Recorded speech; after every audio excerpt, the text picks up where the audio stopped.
Oggi è mercoledì 1° luglio 2020. Nessun giorno è un giorno qualunque. Ciascun giorno rappresenta qualcosa di speciale per qualcuno. La storia ci insegna che ogni giorno può avere un motivo per essere ricordato. 1° luglio 1967. Esattamente 4 anni dopo che è stato introdotto negli Stati Uniti, anche le poste italiane introducono il codice di avviamento postale, abbreviato in CAP. Si tratta di un codice numerico di 5 cifre che intende favorire l'istradamento della corrispondenza per il corretto e veloce inoltro a destinazione. Con il CAP vengono realizzate le regioni postali.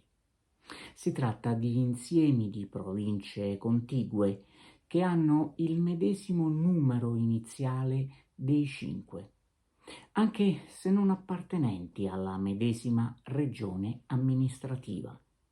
All'epoca, infatti, le regioni come enti territoriali non sono ancora state istituite e la scelta di unire le province è determinata non da ragioni politiche o amministrative, ma pratiche. Vengono infatti raggruppate in funzione della facilità di essere raggiunte dai centri di smistamento postale. La sequenza di 5 numeri del CAP prevede che dopo il primo numero che identifica la regione postale, i restanti permettano di individuare la provincia, la città, con particolari numeri destinati a evidenziare i capoluoghi di provincia, le zone e anche, nelle città più grandi, il quartiere. Il CAP identifica anche la Repubblica di San Marino e la Città del Vaticano.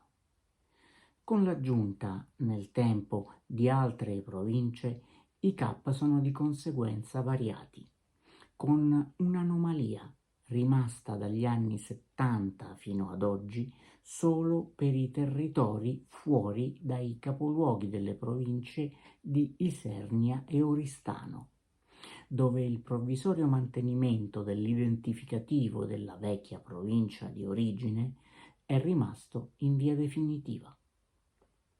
L'istituzione di 8 nuove province nel 1992 ha in parte cambiato per 6 di esse le regole numeriche fino ad allora utilizzate. In Italia ci sono località e siti che per motivi particolari hanno CAP che sfuggono alle regole generali. Hanno infatti dei codici postali svizzeri, campione d'Italia e, per la sola parte che fa riferimento all'Agenzia Postale Svizzera, Domodossola, mentre le sedi e organizzazioni militari del Regno Unito hanno un codice dedicato dal loro servizio postale militare a Napoli, Milano e Roma. Ogni giorno può lasciare un segno indelebile. Viverlo con lo spirito giusto può renderlo tale.